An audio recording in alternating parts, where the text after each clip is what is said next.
Morning, everyone. Just stand by a few moments while we populate our room. We apologize for the delay and appreciate your patience as we had to expand the waiting room to allow for all of our participants, which is Recording a in progress.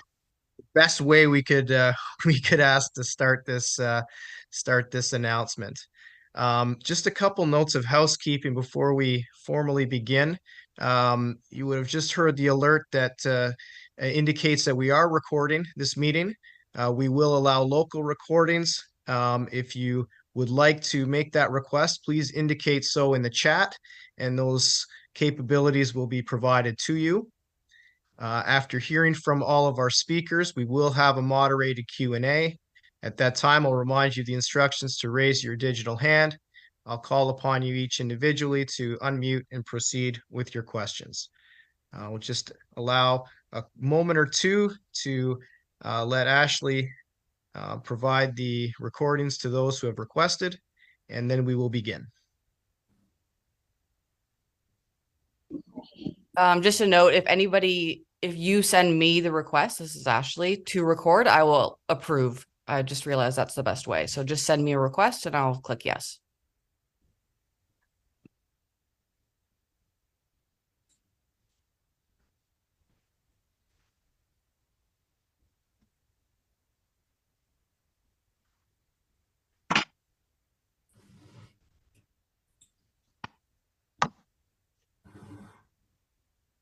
Ashley, just let me know when everybody's set, and then we will begin.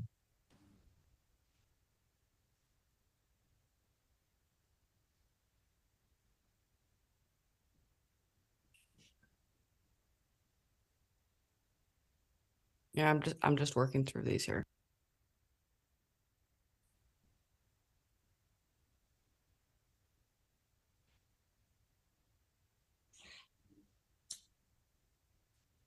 So everybody out there, if you go to press record, it'll be approved. I've changed that setting. So go press record on your laptop and you'll be good to go. Great. Thank you very much, Ashley. And good morning once again to everybody on this call. What a great way to start a Tuesday. So many people interested in hockey on an August 29th is great news for everybody. For those that I haven't had the pleasure of meeting, my name is Paul Krotz. I'll be the Director of Communications for the PWHL, and I'm pleased to lead this announcement alongside board member Stan Kasten and Senior Vice President of Hockey Operations, Jana Hefford. I'd like to turn things over now to Stan for some opening remarks.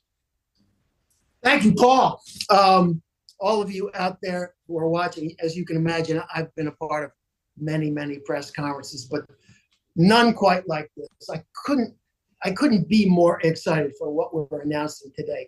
And I'll get to that in a minute, but before I do, I'm going to go off script for just a second, and I want to reflect how serendipitous it is that we find ourselves here today. Last night, Mark, Walter, Royce, Cohen, and I were with Billie Jean King and Alana Kloss at the U.S. Open here in New York as they were honoring Billie Jean for the 50th anniversary of her drive for equal prize money, her successful drive. And like everything she has done in life and been successful with, I can tell you she has brought that same energy to this project.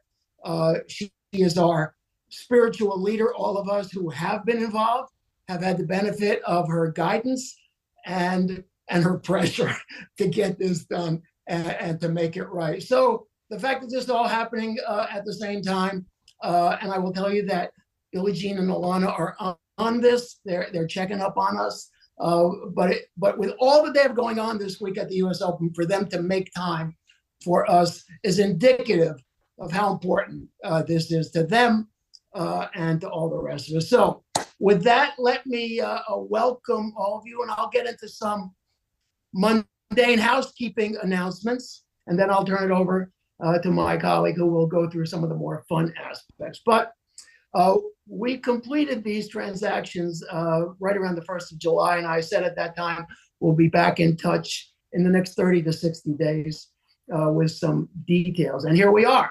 So the first announcement I have is that we have a name. We have a name for our league.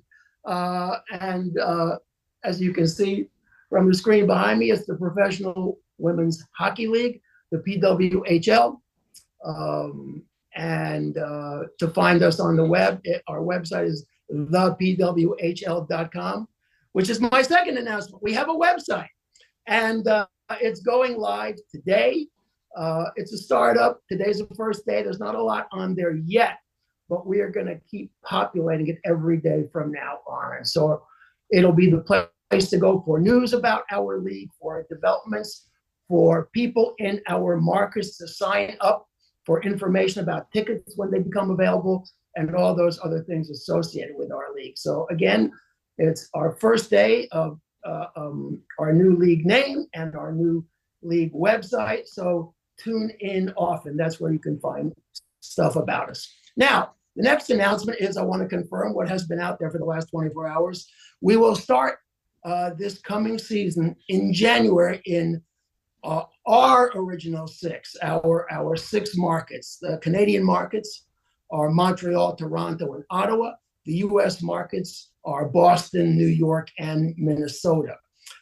We do not have a logo for our league yet, and we do not yet even have names for our teams, because those things are very picky and they take time to trademark things, to register things, to design logos. We don't have those things yet either, but we are working on all of those things, and we will be back to you in the coming weeks with all of that news. I can assure you, though, we are hard at work on, as I call the mundane things. Speaking about our season, I want to talk to you about that. Our first year will be 24 games. 12 home, 12 road. In subsequent years, we will have a schedule of 32 games, and our season will typically start in November. But for this year only, it'll be 24 games. And I should tell you, this was a sticking point in collective bargaining because our players wanted more games. Not that they were getting more money. They just wanted to play as much hockey as possible under the new conditions that we are going to be providing them. And it was very exciting to work with this group of players to get that done. Now, we don't have a schedule for you yet, and there's a really good reason for that. I said we're going to have 12 home games and 12 road games, but that doesn't mean we will play all 12 games in the same building or even in the same market. And some of that has to do with the extraordinary level of help and advice that we have gotten from the NHL. They have been fantastically supportive of us from the first minute that I spoke with Gary Bettman right through today. All of their leadership has pitched in to help us. They understand it's our league and we're going to have to do this on our own and make our own decisions. But whenever we have had a question or a need, they have been right there to assist us, to give us advice, to make suggestions. And that leads me to my schedule, because they have proposed very generously to work with us, to collaborate with us on neutral site games, which means games in other cities that are not in our original six, both NHL cities and possibly even non-NHL cities. And in some of our markets where we are not playing in the bigger NHL venues, we will probably have events in those venues. We'll be promoting those as special events. And so I don't know how many of the 12 home games we will actually play in our home venue. But that's why that will take time to work out. We're also going to be appearing at some of these special events that the NHL does during the year, whether it's the Winter Classic or the All-Star Game or other things. And so putting all of those things together and working around the problem of building availabilities in every city has been complex. It's going to continue to be complex, and that's going to take us a little time. I would expect that we will have a schedule to put out there sometime in October. The sooner the better for us, obviously, because it's the sooner we get that out there, the sooner we can start with ticket sales, the sooner we can line up broadcasts and all of those things that we still need to do. We also have had to work in each of the markets to get the very best training facilities that we can. It's not just about finding venues for our games. We also need the very best conditions for our players to train, conditions that all elite athletes deserve, no matter what sport they play in. And we've been working hard at that. And that's going to continue to take some more time, but we do have our market set. We're confident in these markets, and we look forward to playing in each of these markets as well as any of the other markets that we will be in. Now, again, that's some of the mundane stuff that we need to get out of the way. Now I want to turn it over for the fun stuff. And I'm going to turn it over to Jana Heffert, who is our Senior Vice President of Hockey Operations. Everything you see on the ice or involving players in our league this year will come under the direction of Jana, who has a lot of experience both in management and, of course, as a Hall of Fame player. So let me turn it over to Jana for giving everyone an update on where we are on hockey developments. Thank you, Stan.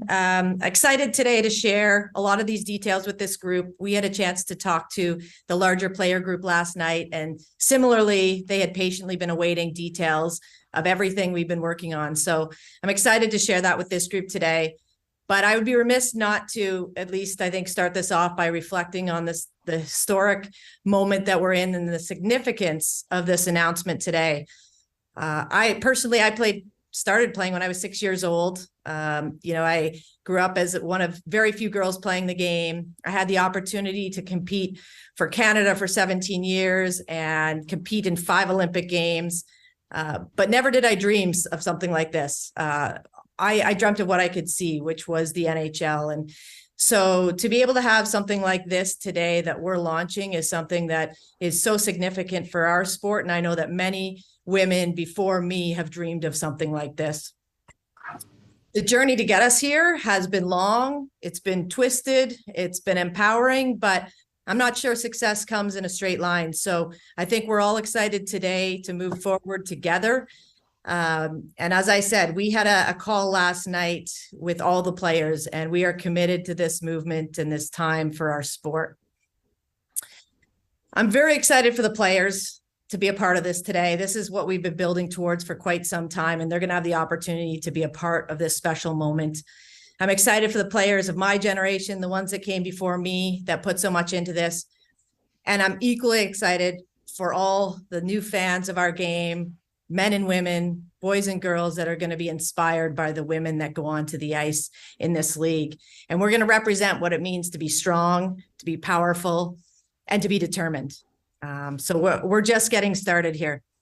Now I'm going to share a lot of details about the season, and that doesn't happen obviously with 1 or 2 or 3 people. Our team has been expanding and scaling up, and I'll say we don't have time to introduce everyone on this call, but when you take a look at the website, you'll have a sense of who these people are. And I'm really excited about the quality of people we've been able to attract to this league and who will be a part of this build. It's not an easy lift, but with the right people, I know we're going to get there. And I'm excited to work with the group of people that I have on my team. So as it relates to the player pool, we started out by putting together a player evaluation committee. It was 9 members, and these members represented all the various stakeholder groups in the women's game. So from the PHF to the PWHPA, Hockey Canada, USA Hockey, the NCAA, U Sport, the IIHF, and international players. And what we asked this group to do was identify the player pool that would be available, or we believe to be available for this league. We came up with a list of over 300 players from around the world that we believe are eligible and will be interested in this league. It's a big list, but it's not exhaustive. There is for sure a chance that we have missed a couple players, but we're really confident in that group that we've put together. That entire group of players were on the call last night or invited to the call last night. So we're moving together with that large player group. And that's really exciting. That player group will be provided to the general managers when they're in place as a starting point and as a resource, but obviously they'll do their own work to determine how they built their own teams. And in terms of general managers, we're in the final stages of securing those people. We'll be able to announce those very shortly. We embarked on a hiring search about 4 or 5 weeks ago, and it's been an intense 4 or 5 weeks. But again, really encouraged by the quality of people that have come to the table that want to be a part of this, that bring varying experiences and background. And we know that's going to make us stronger. So that information will be coming very soon to this group. Starting today with the launch of our website, there'll be a declaration process for all players. So we're asking them to fill out a declaration confirming their eligibility for the draft. They'll have until September 3rd to do that. Again, this was communicated to players last night, so it will be in their inbox today, and we'll start that declaration process as of today to understand which players are eligible for the upcoming draft. The draft will occur September 18th in Toronto. So more details to come on that in the coming weeks, but the date is set at September 18th, which will be another historic moment for our sport. Starting on September 1st, we're going to open a free agency period. And for the first 10 days of September, the free agency period will be open, and each general manager will have the opportunity to sign 3 players in advance of the draft. So as of September 10th, we'll have 18 players that will be assigned to the 6 teams, 3 per team. And then following that, every other player will enter the draft. When the draft occurs on September 18th, we'll go through 15 rounds of a draft. So at that point, all 6 teams will have 18 players on their roster. For all players that don't get drafted on the 18th, they ultimately will become free agents and will be able to negotiate a tryout in any market they choose, or negotiate a player contract in any market they choose. So just because a player doesn't get drafted does not mean they won't be a part of this league. They will have some ownership over where they get to try out. Per the CBA, there's a minimum of 28 players that have to attend training camp. So each team will need to secure at least 10 players after the draft to come to their market. So there's a number of these spots that will be available coming out of the draft for players that aren't drafted. Following that, training camp is set to begin the week of November 13th in each of our markets. And on that, throughout this season, we'll be abiding by IIHF breaks, and definitely want to acknowledge the support of groups like Hockey Canada, USA Hockey, the IIHF. They're all incredibly supportive of what we're building here, and recognizing that many of their players, this will be the place that they train and they compete to get ready for those events. So before I turn it over to Stan, I also just want to really express my thanks to Mark and Kimber Walter, to Stan Kasten, Royce Cohen, Billie Jean King, Alana Kloss, for making this possible. Not only do they believe in what we're building here, but they've rolled their sleeves up, they've got to work, and they've committed to this vision of women's professional hockey, and that it'll be first class and it will be professional in every aspect. Billie Jean King and Alana Kloss, as Stan mentioned, have been fighting for women's sports, human rights, pay equity for over 50 years. And it's pretty amazing that their legacy continues to grow today in a really big way. None of this would have happened without the support of Billie Jean King and Alana Kloss. So again, I want to express a huge gratitude and thanks to them. When we started this journey, their advice was, if you want to create change, you need to stick together and unite. You need to create a united voice. And that's what we've done to get to this point. And from this day forward, that's how we'll move forward with this league. So again, thank you to them. And we can't wait for fans around the world to join us on this journey.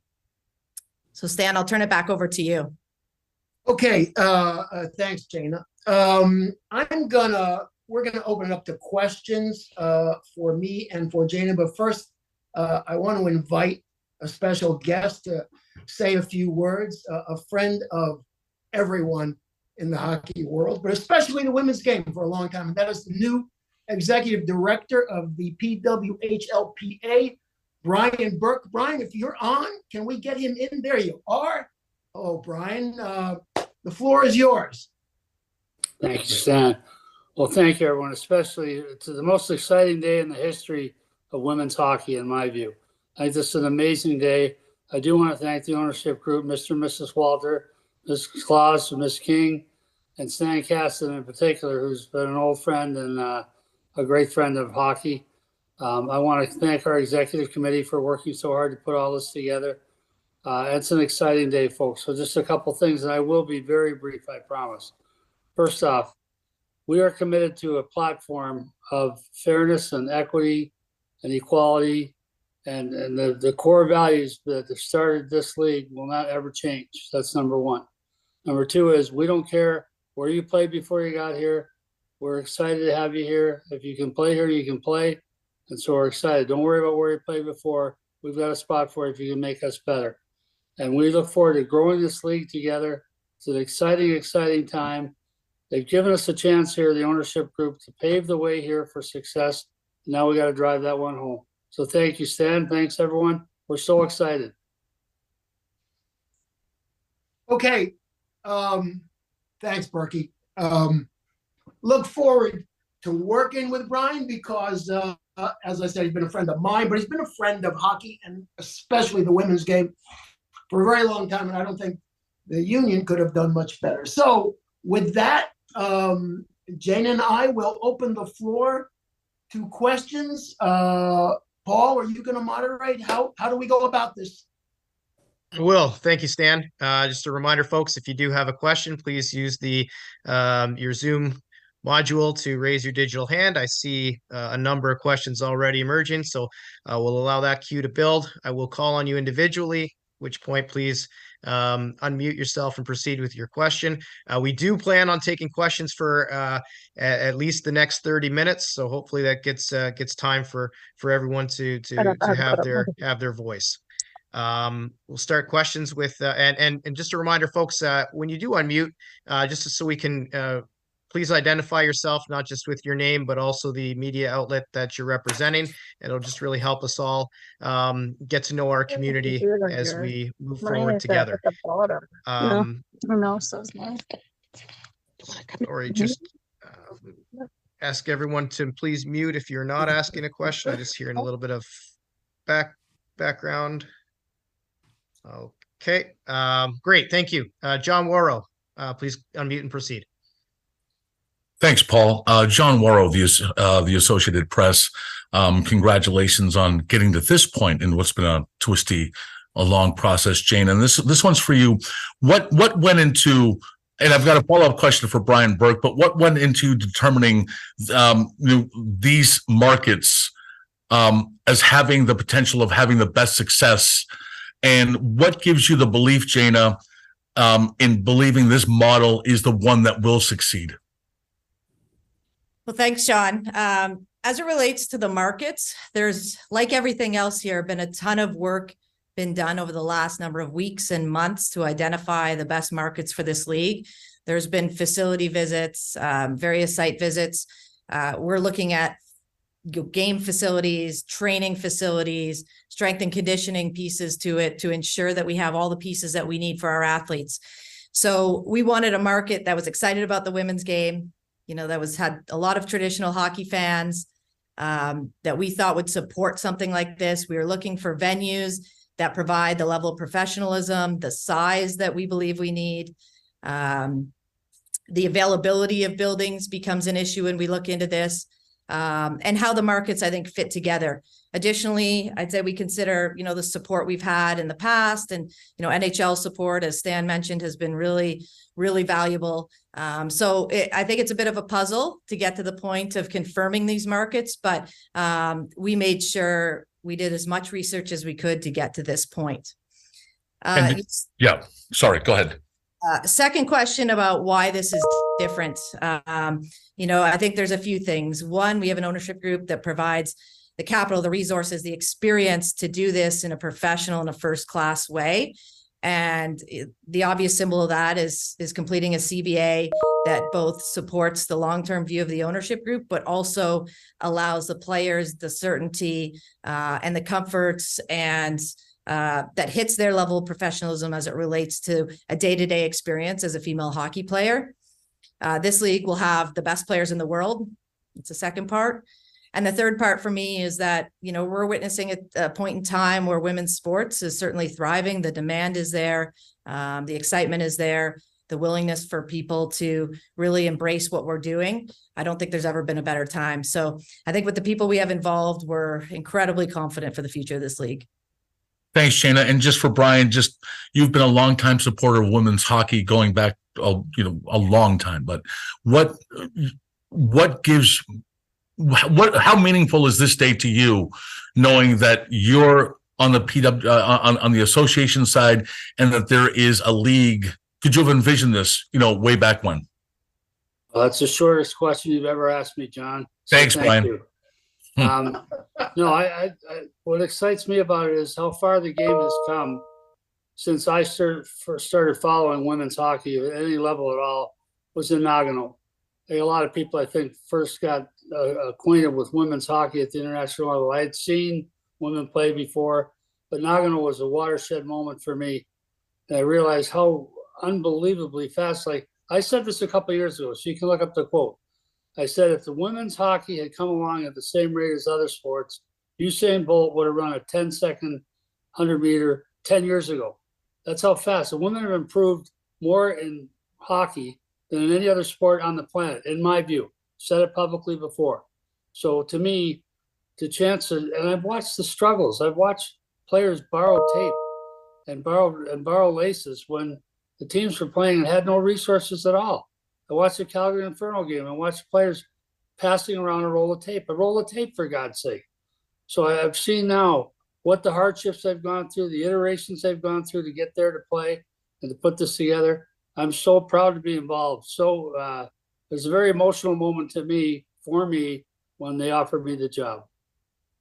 Thank you. Thank you, John. Donna Spencer, proceed, please. Hi, Donna Spencer, Canadian Press. I'll echo John, congratulations for getting to this point. Stan and Jana, you've talked about how the NHL is very supportive of this league, but could you please drill down into what exactly is the NHL's relationship with the PWHL right now? Is there financial? Is it more in kind? Is it consultative? Could you please drill into that relationship? I'll start. I would say for now you can call it consultative because we're early in everything. Right now they've helped us identify markets. They've helped us talk to NHL teams and to cities and buildings and things like that.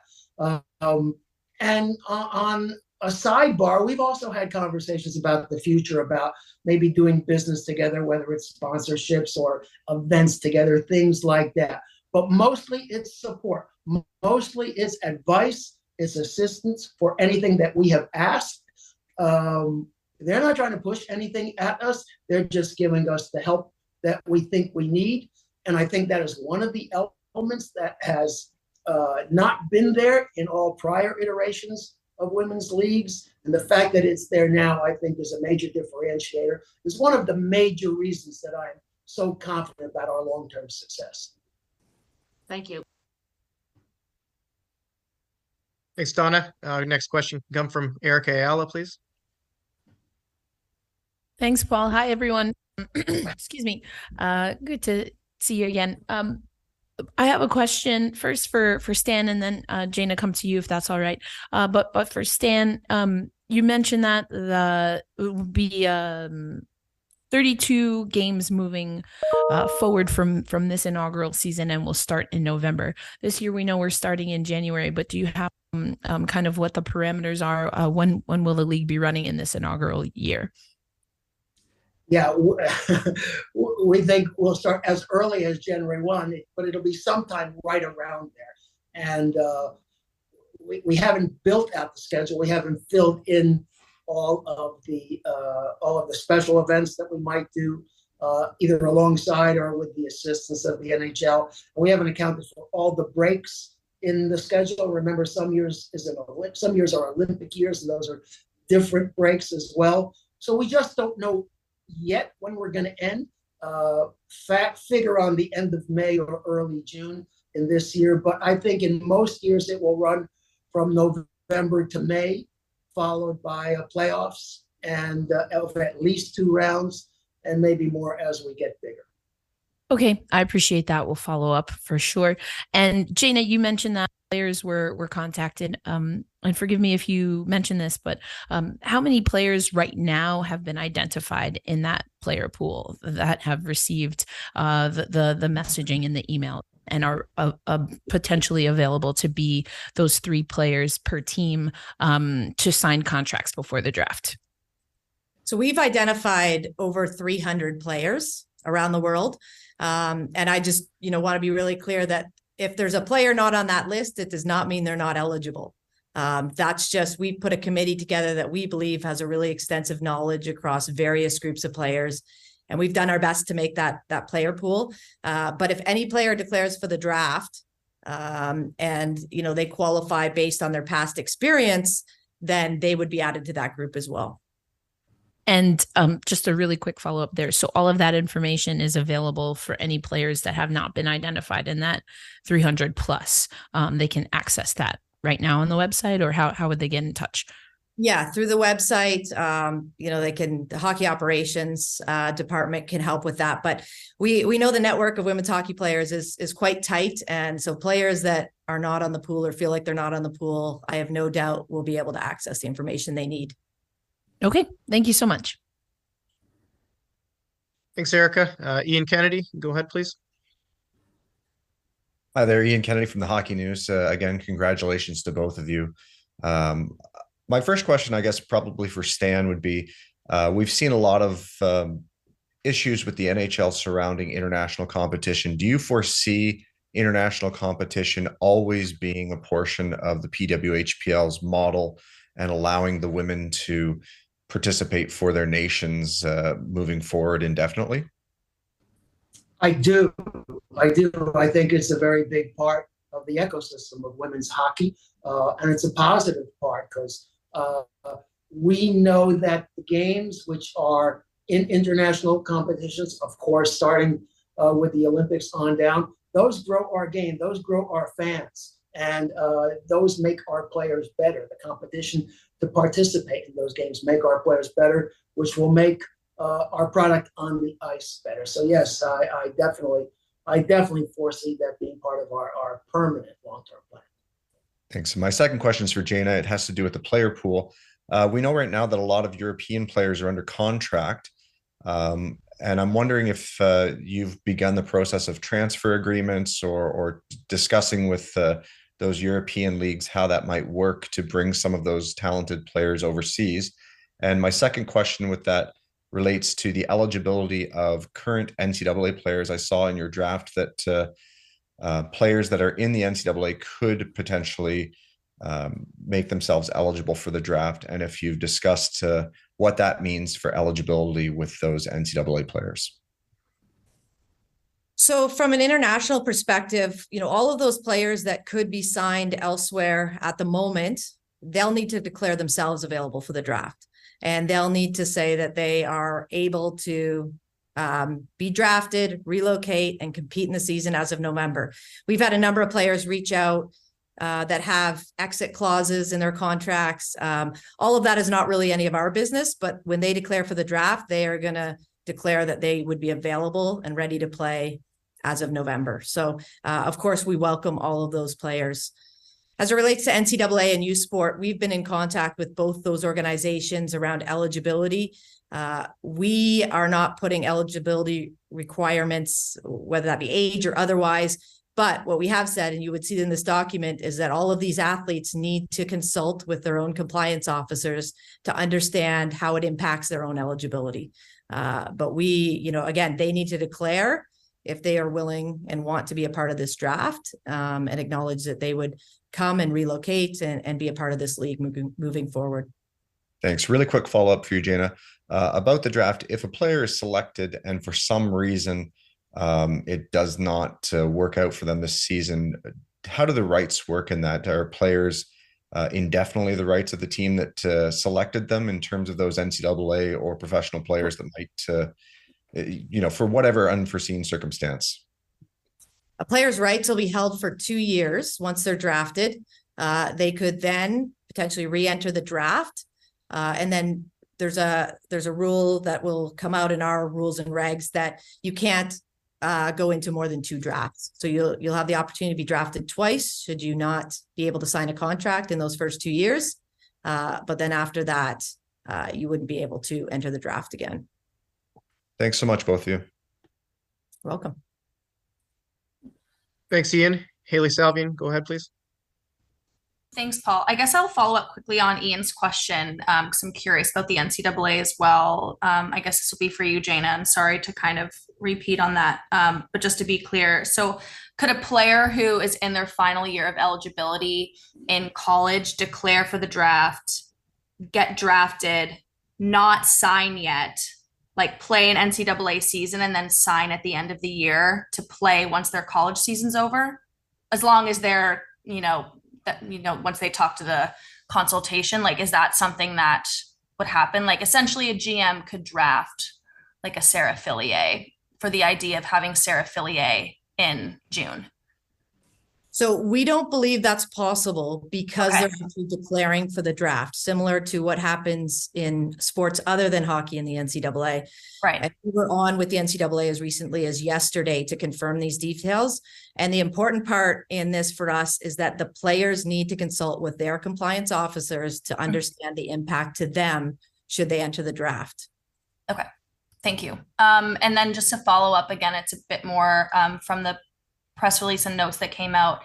In the draft selection process, it says that there's going to be no draft picks traded until at least the completion of the 2023-24 season. Is that like selected players or the picks themselves? So like Toronto can't trade down in the draft with Montreal, or is that about the players? So that's the picks themselves. Okay. So there can be player trades that happen as of the first game. Once puck drop happens and the season starts, player trades are possible. But there's no trading of draft picks until the completion of season 1. Okay. Thank you. Can I add something that I don't want to gloss over because this is really important? Jana is going through a lot of these rules, and she didn't come up with them out of thin air. We included all of these subjects in discussions with our players, with the union. We have had a very collaborative process from the start. At the end of the day, the ownership will have the prerogatives to do what they think is best. But on all of these subjects, we spent a lot of time and really came up with these rules as a result of the conversations with our players.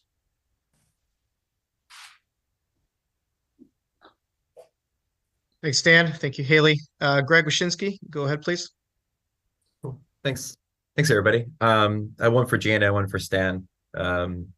Jana, I was curious about the New York area team thing. I know Stan said New York, the release says New York area.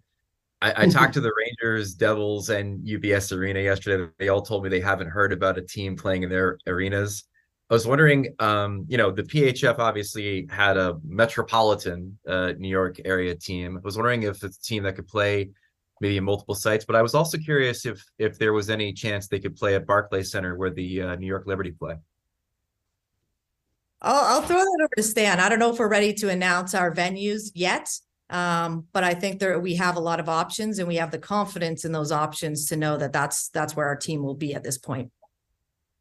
Yeah, and the New York Liberty is a basketball team, so the conditions aren't exactly the same. But Jane is right. We have been in discussion with a number of places, both to play games and to train. And until it's final, we're not going to be announcing venues today, but we expect to be announcing venues very, very soon. Cool. Well, Stan, since you took that one, I'll ask Jana this one then. Jana, obviously with the Dream Gap Tour, the USA versus Canada rivalry was such a huge selling point to bring people to the women's game. How much, now that you're going to have all these national team players in the same spot, how much is the USA versus Canada rivalry going to be used as a selling point for the PWHL? Well, I think, Canada-US rivalry is always a selling point. I think it's something that fans love to watch, love to see, players love to be a part of. So that will remain. To Stan's point earlier, this is about growing the game. So I think it's going to be a big part of what we do. And I imagine moving forward, as I said, we've got a great relationship and support coming from Hockey Canada, similarly from USA Hockey. So I think we'll find ways to work together through this. These are the same players. Our motivations are all the same to grow the game. And I think, anytime you have a rivalry like that, you want to keep that alive. Thanks, Greg. Our next question come from Alex Azzi. Go ahead, please, Alex. Hi, thank you so much for the time. Following up actually on Greg's question about New York City region, is the team definitely going to play in New York State, or are New Jersey and Connecticut also options? They're options. Again, we're exploring all three of those places, and you'll just have to hold on a little while. We're very close to being able to announce the venues. We just aren't ready to do that yet. Following up on that a little bit, I know that you're planning on playing in larger venues and getting people into those. As much as I think we all know that people love women's hockey, they also have to know that it exists and is there. Could you speak a little bit about your marketing plans and what they look like between now and January?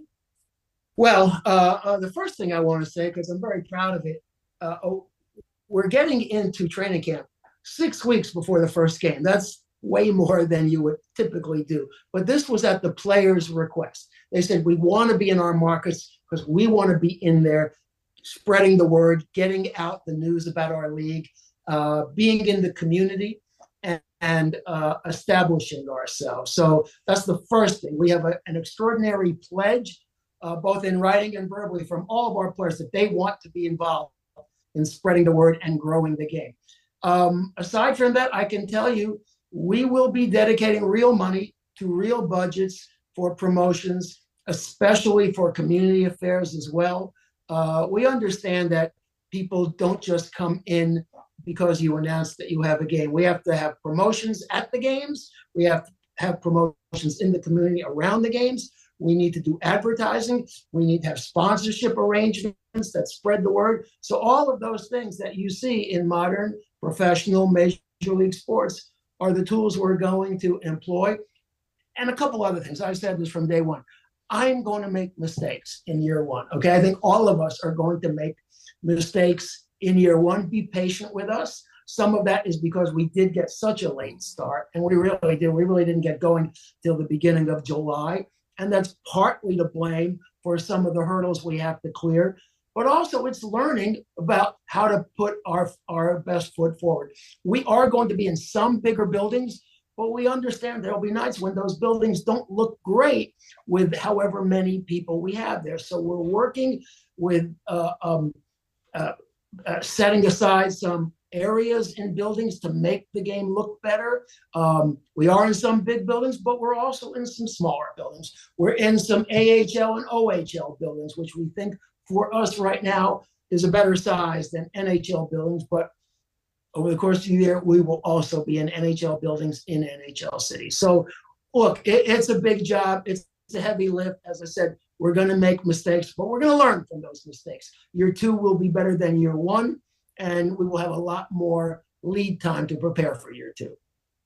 One more follow-up if I can. What in the past, players haven't always had full staffs, and I'm talking people with full-time jobs. This is their only job. Can you speak to how many staff you're planning on hiring, both at the league level and on the team level? I'll let Jana take that over because she's worked diligently on templates for each franchise. Yeah, so at the team level, we're looking at staffs of 11 to 13 people, the majority of them being full-time employees. So that would be 6 teams full of that. Because we're a single entity, we have a lot of support coming from the league level as well. So we're building out a hockey operations office that will also be there to support the teams. And then additionally, we've got a whole nother business and commercial side that will also be working to support these teams. And there'll be some folks on that vertical that also support the team at a local level. So, I can say when you started this with in the past, this is unlike anything we've done in the past. And I can speak to that just simply from, the hockey operations group. And that's going to flow down through the entire league and every team. Thank you both so much. Thank you, Alex. Alex Silverman, go ahead, please. Hi there. So the release, I believe, phrased it saying that the Walters would be providing financial backing. Is it accurate to say that they are the sole financial investors in the league? That's right. And do you have any estimate for first year startup costs I do. that you can share? Oh, no. Come on. That stuff, business stuff is private, should remain private. All I can tell you is we didn't do this for the short term. We didn't do it for the long term. We did it for it to be permanent. We have plans. So far, our business model goes out 10 years. We'll go longer when we need to. But we understand that this is going to be expensive, particularly in the early years, but we're prepared for that. And we think of all those amounts of money not as being expenses or losses. We think of them as investments in what we are building. We think this is ultimately going to be a very successful business, a worthwhile business. But I do have to say this, one really important thing to you. When these deals were done, and this was as complicated a procedure as I've ever been involved with, not the biggest deal I've been involved with, but getting both of these transactions done simultaneously, it was complicated. And when we were complete, Mark and I and Royce, we were sitting down and talking about, reviewing where we were, talking about the business side, talking about the hockey side. And when we're done, Mark said to me, but you know what, more importantly than that, Stan, we've built something important. That was his principal motivation, that we have done something that didn't exist before, a professional major league environment for the world's greatest women hockey players to play in, with the conditions and the guarantees that all elite athletes anywhere deserve. And we should be very proud of that, having nothing to do with the business or the hockey product. And when you say both transactions, you mean the PHF acquisition and the CBA? Is that right? Correct? Yeah. Mm-hmm. Yes.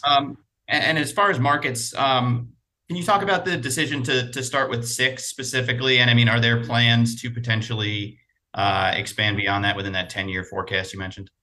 For sure, there are plans, but nothing concrete. I will say this. It's interesting to me, and within a very short time, Mark and I, after the announcement, Mark and I both fielded calls from people who wanted to buy teams. That let us know we were on the right track. We don't have teams for sale, at least not today. Might we in the future? We might. Will we expand? We certainly expect to expand beyond the 6 teams, but we want to, get our model right first. Make sure we had the people in place, the processes in place. And so let's start with 6. We didn't think it could be less than 6, but we thought it was a good number to get a good level of competition. We are in good, solid markets, all of which you could consider a hotbed for hockey fans. And we just thought it is a good way to start our inaugural season, but we absolutely have plans to be bigger someday.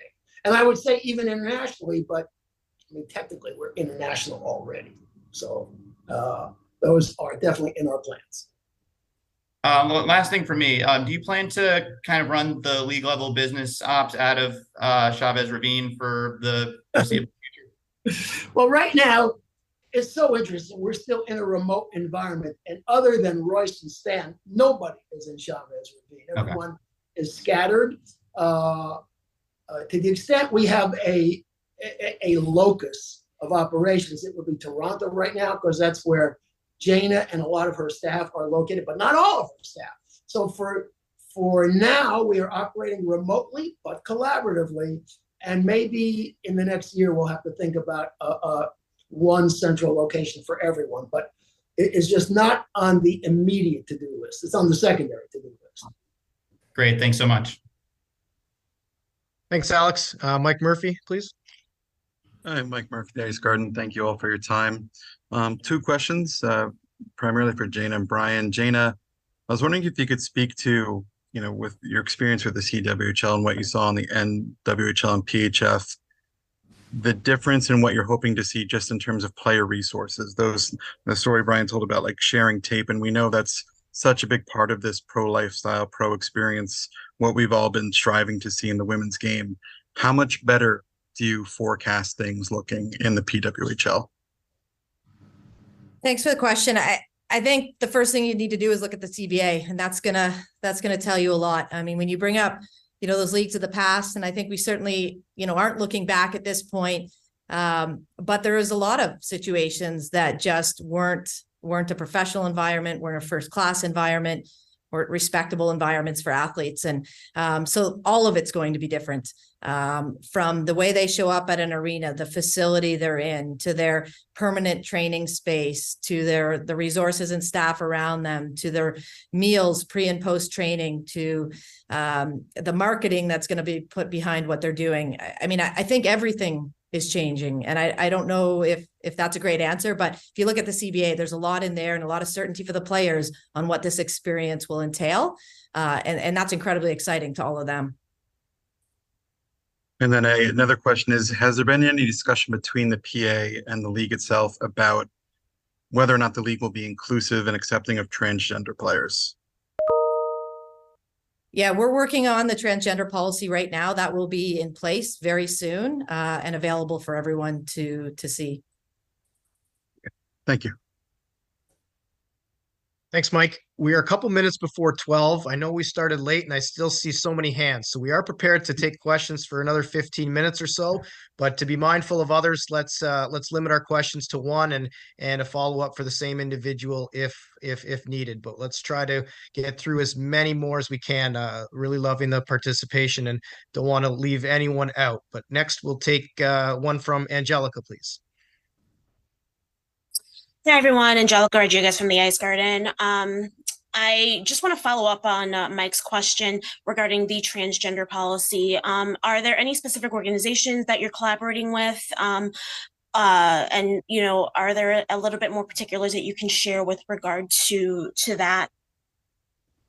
I think much like all our rules and policies and protocols, they're all a work in progress as we speak. But we've secured, various people to help us with that. So nothing we can share at this point, but we will be at a point very soon where we can share that. Okay. Thank you. Welcome. Thanks, Angelica. Esteban, please.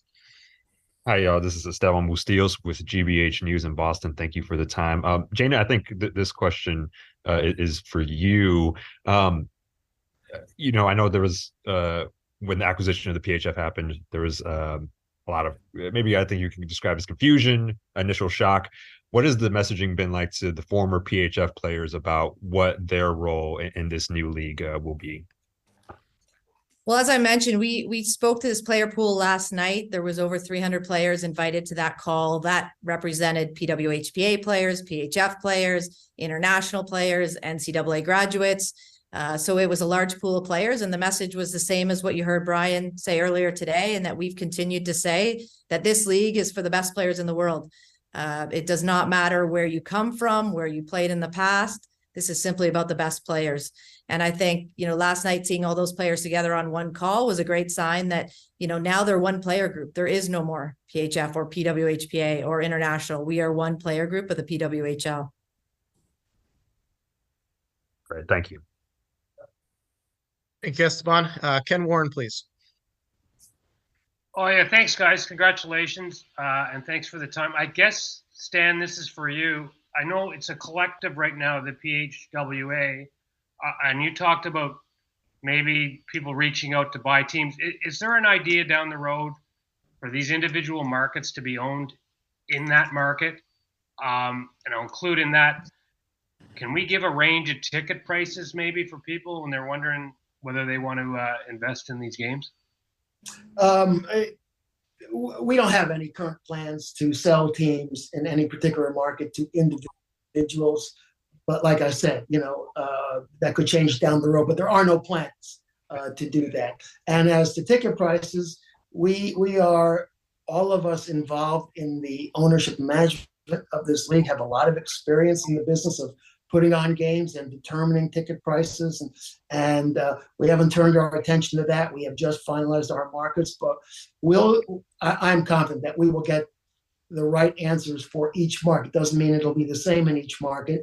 We'll just have to study what the conditions are in each market and arrive at the proper numbers, depending on the building we're in and things like that. Okay, just one follow up, and it's specific to Ottawa. I know obviously they weren't in any of these other leagues for a long time. I know Ottawa had a team way back in some kind of semi-professional setup. Why Ottawa? Does it work with the geography you guys mentioned? Is that part of this? And I imagine there's a couple of possible venues in Ottawa. Ottawa's a great city. For those people who haven't been there, it's a great city, and of course, it's a great hockey city. There's a lot of interest, not just in hockey, but in women's hockey in that city.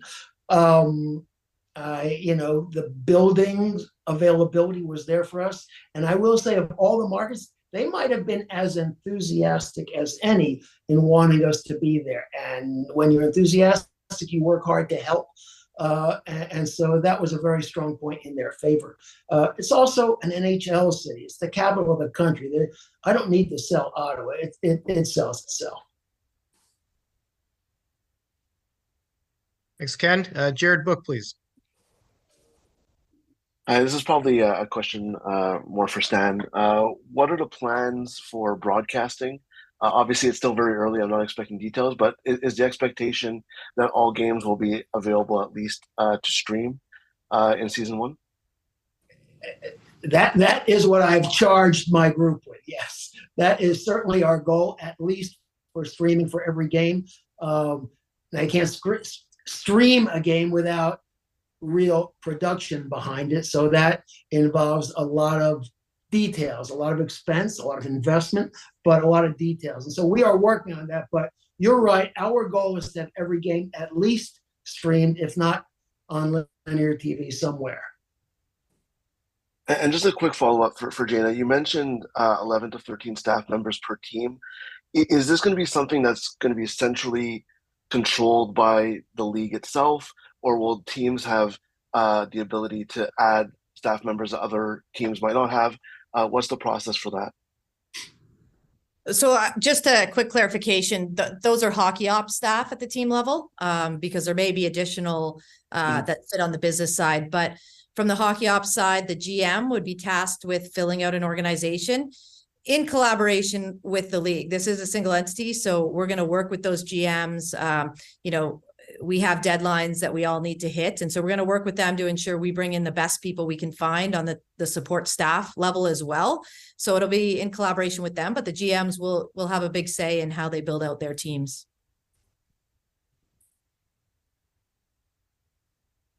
Thanks, Jared. John Shipley, please. Hi. First, I want to congratulate you on having so many ducks in a row. Right? You've got an answer for almost everything. Jana, this is for you. We talked about this a little bit ago about Minnesota, and there was a lot of worry here that the travel would be prohibitive for the league. And can you maybe fill us in on why Minnesota ultimately made the original 6 cut? Well, first and foremost, the state of hockey in the United States. And we know there's a number of players that have come from that area. We know there's a huge fan base. And I think one important part as well, when we looked at these markets, it wasn't about whether there was a PHF team in the past or a PWHPA group in the past. It was just about finding the right markets, the right partners, the right facilities, availability. I talked about this a little bit earlier, but it's a bit of a puzzle to put together. But Minnesota was always a priority market for us, and we just had to get to a place where we felt comfortable that we had all those other pieces as a part of it. So it's a market we're incredibly excited about, and we know the strength of it as it relates to hockey. And then real quick, with contracts, do you have a limit right now on how long a contract can be? Like, can you sign someone to a 10-year contract? You have this 10-year business model, or are there any limits in that? Well, per the CBA, there could be 6 players that are on 3-year deals. Majority of players will be on 1- and 2-year deals as we launch this. Now, those things may change over time, but in year 1, that's the way it'll look. Okay, thank you. Take another Minnesota question from Rachel Blunt, please. Thank you. Rachel Blount from the Minneapolis-Star Tribune. I think this is best directed towards Stan. What has your research told you about the potential market for professional women's hockey? How big could the fan base be? And how did that play into your selection of the markets and your continuing discussion of the size of venues you want to play in? Well, I can't give you specifics about our research. I will tell you this, though. We are active in sports, our ownership. We are active in women's sports. And we understand what is happening right now in the growth of women's sports and the value of sports property. So we're very mindful of that. That's why we thought this was a particularly good time to get involved in an area that was a niche that was wide open. We had an opportunity to sign the best players in the world, do a collective bargaining agreement which established stability for both sides for the long term in an environment, women's sports, that is skyrocketing. So we thought that's a smart place to put our money, and that's what we did. Next question will come from Alexandra Pratt, La Presse.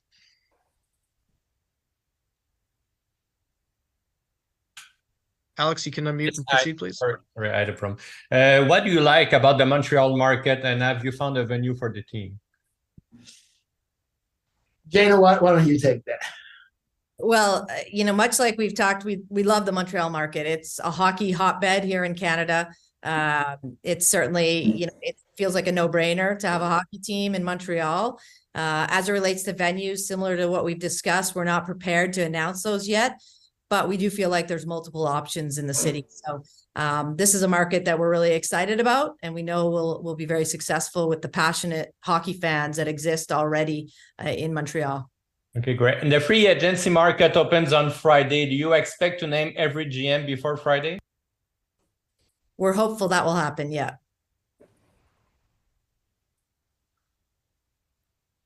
Thank you, Alex.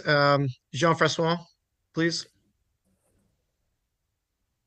Yes, I'd like to know, for local markets, can we have any information or can you redirect us to contacts like we're in Ottawa here, so I'd like to contact people here in Ottawa. Is there a way we can get information for that?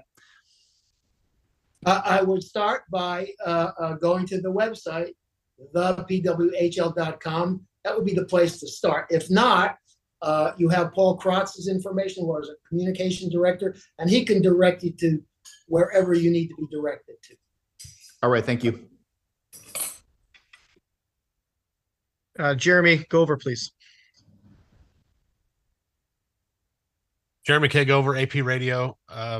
The idea of neutral site games suggests you understand how important other markets are to the growth of the league and, quite frankly, the financial health of the league, right? From merch sales and sponsorships, et cetera. Yeah. So Stan, in particular, Jana, you can jump in too. I just don't know where you're from in particular, but Stan, what are the challenges in impacting markets in order to grow, such as Western Canada or your LA or my Nashville, or, other than the 6 teams that are kind of in the same geographical area? And thank you so much. Congratulations again.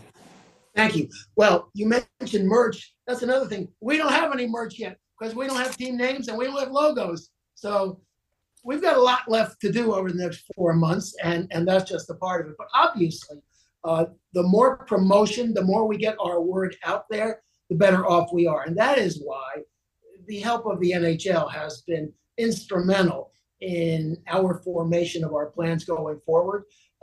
Anytime we can be associated with the NHL, a brand as successful as it has become, is a plus for us. And anytime we can show our product in NHL markets that are not currently in the league is also a plus for us, because there are a lot of fans in all markets that are watching us on TV, or that will eventually watch us on TV. They care less about where the game is coming from than seeing our product. But what they'd like to see are big, exciting crowds in big, exciting buildings.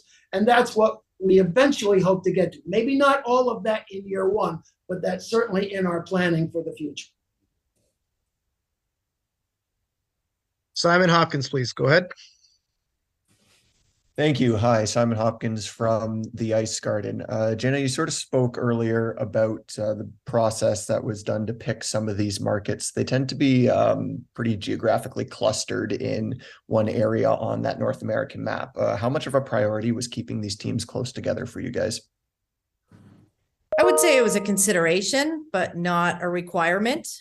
We looked at a number of markets that would have been slightly outside of these geographically, but really it came down to we had to get these original 6 right. And we had to have all of those things that I've already discussed a few times, all of those puzzle pieces come together in each market. So we know there's a lot of excitement in other markets and other markets that will be successful in the future when we get to a point to expand. But right now it was really about finding the right markets, period. And that's how we came to these 6.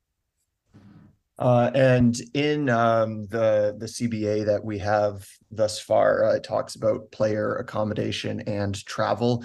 And on those longer distances, they are the league's obligated, or the teams are obligated to fly the players when it's over. I think it was something around 400 miles, 6 hours ish, which means pretty much every Minnesota game they're going to be flying to Minnesota or flying out to the other cities. Is there a worry that that might be a bit of a financial burden on those specific teams right now, just Minnesota, but anyone else that could get added in the future on those farther off places? Well, first of all, just because a game is scheduled in Minnesota doesn't mean it will be taking place in Minnesota. I've explained that before. And don't worry about financial burden on teams. There's only a financial burden on one entity. So no matter what the expenses are, it's coming from the league. The league is paying for it. We understand flying to Minnesota is cheaper than taking a bus from Ottawa to Montreal. We get that, but we're prepared for that. And Minnesota, at the end of the day, we thought we just had to have it there because if there is anything like a women's hockey hotbed in the U.S., it probably is Minnesota. So we really couldn't leave them out of the original 6. Thank you. Go ahead, Michael Silverman.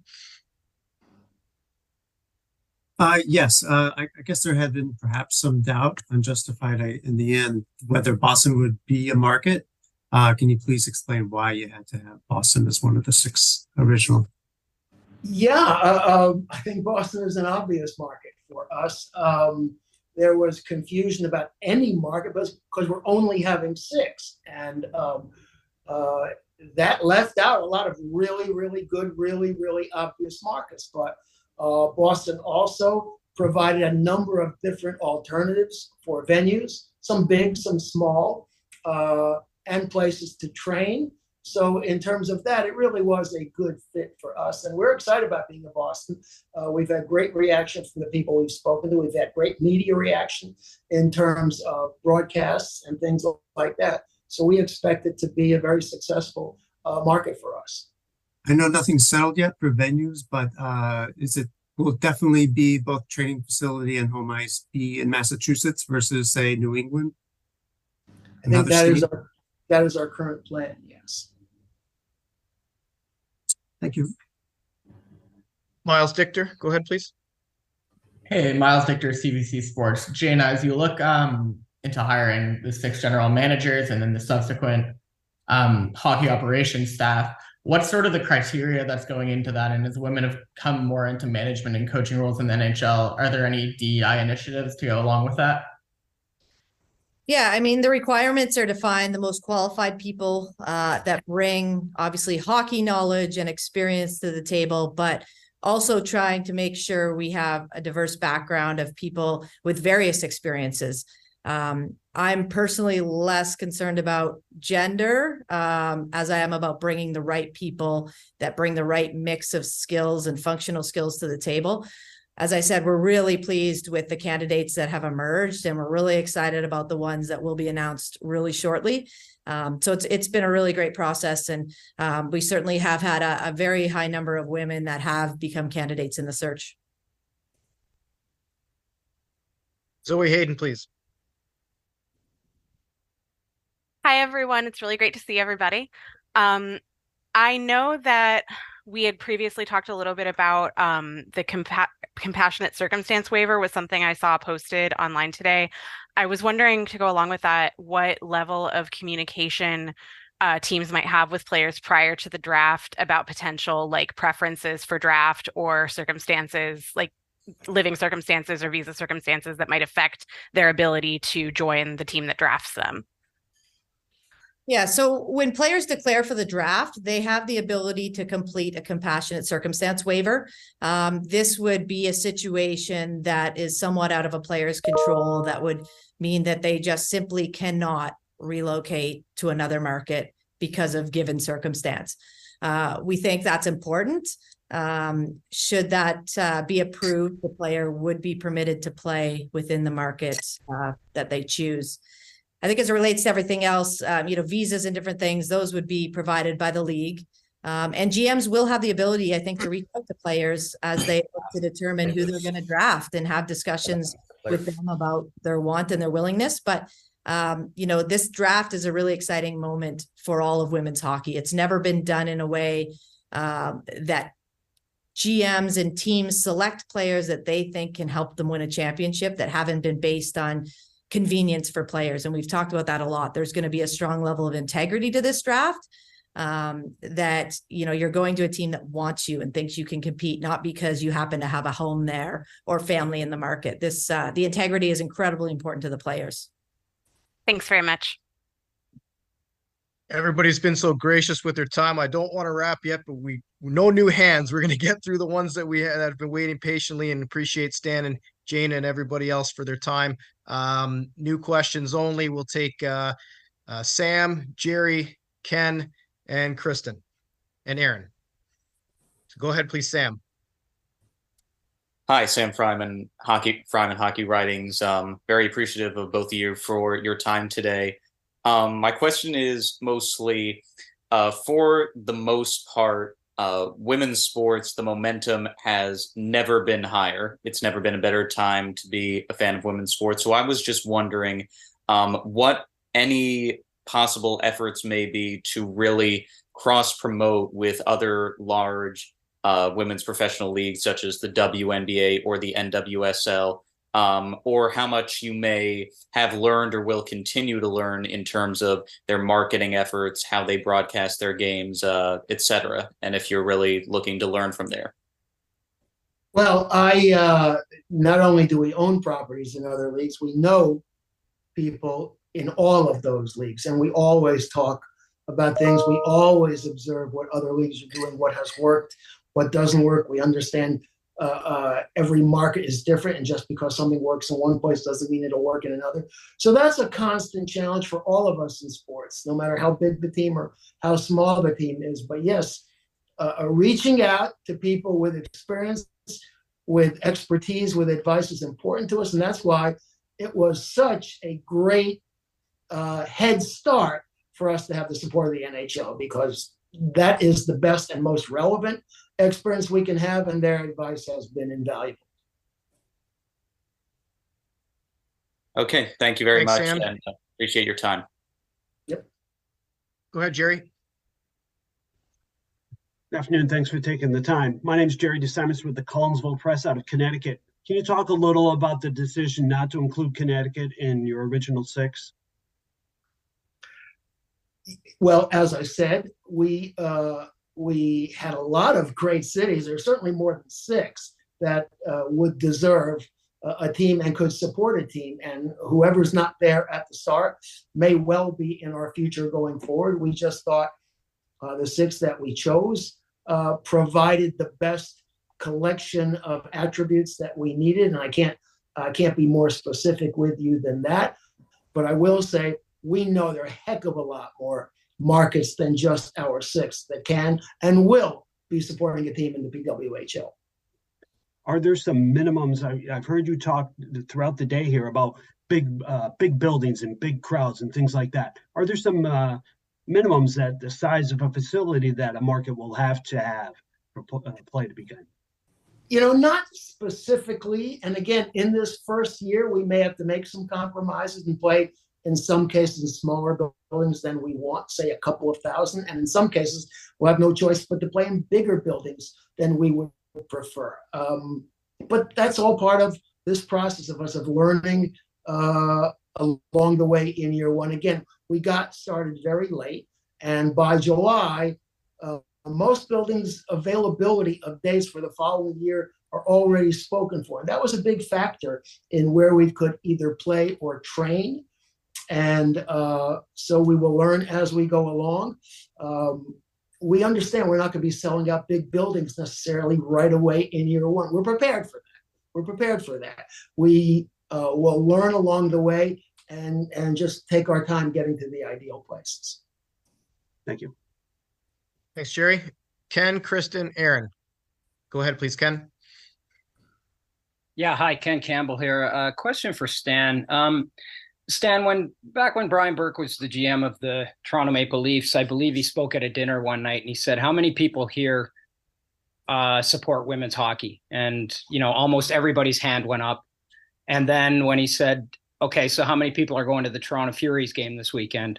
nobody's hand went up. And I would acknowledge that it's a great time for this to happen. And obviously the support is there. There's no question about it. Is it really now up to hockey fans who claim to be supporters of women's hockey to actually get behind this? Like, is it on them now, do you think?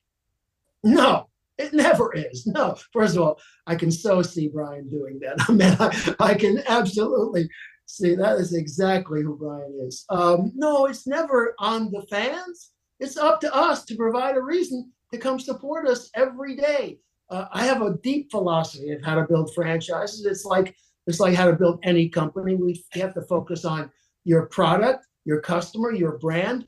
In what we do at sports teams, it's our product on the ice, it's our teams, it's our environment for our customers in the stands, and it's our community relations. All of those things are incumbent on us. This is our responsibility. No fan owes us their time or money. It's on us to earn it, and I accept that challenge. Thank you. Thanks, Ken. Go ahead, please, Kristen. Yeah, just looking at the website, I'm not sure if you'll have an answer to this question yet, but the goal of a league like this is ultimately to win a trophy and create a legacy for this trophy. Do you have any idea what this trophy will be called, who it will honor? We've had the Clarkson Cup, Isabel Cup. Are we there yet? We are not there yet. That's on page 2 of my million-page to-do list. We're just not there yet.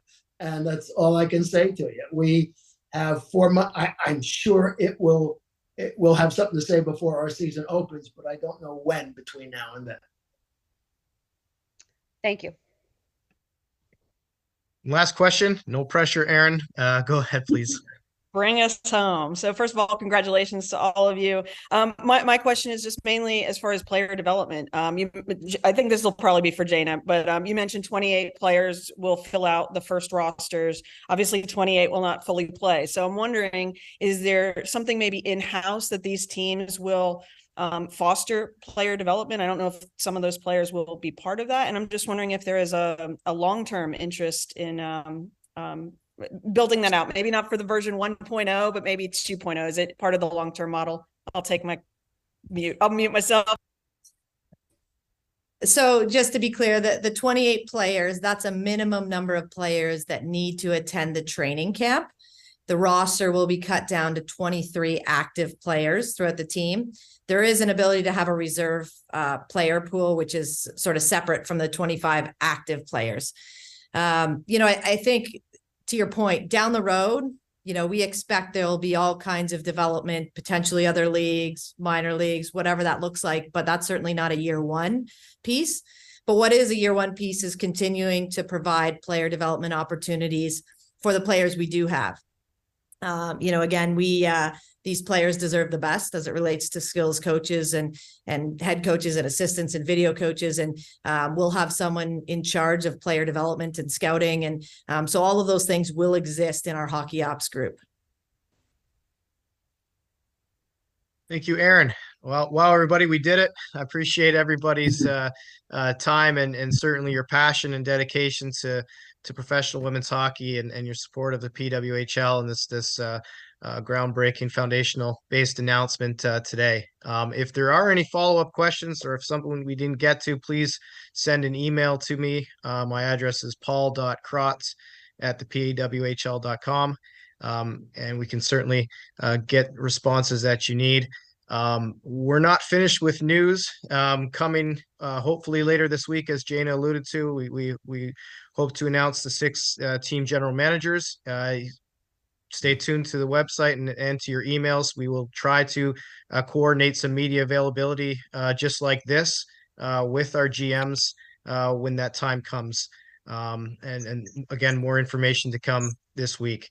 Again, my gratitude to Stan and to Jana, as well as Brian Burke for your time today and taking all the questions. And most importantly, to everybody on this call, your coverage and support of women's hockey is outstanding. We're off to a great start. Look forward to seeing everybody on future calls and around the rink this fall and winter. Thank you again, and this will conclude today's call. Thanks. Thank you. Congrats, everybody.